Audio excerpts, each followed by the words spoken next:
5 has learned Clark County Superintendent Jara's State of the School speech was scheduled for January 26, but got canceled because of a personal family matter involving Jara's family.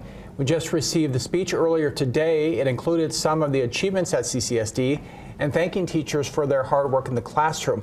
Now, the speech would have come several days after Jara announced he was going to resign. Last week, school board trustees voted to negotiate the conditional termination of Jara's contract and asked the board's attorney to negotiate alternative terms.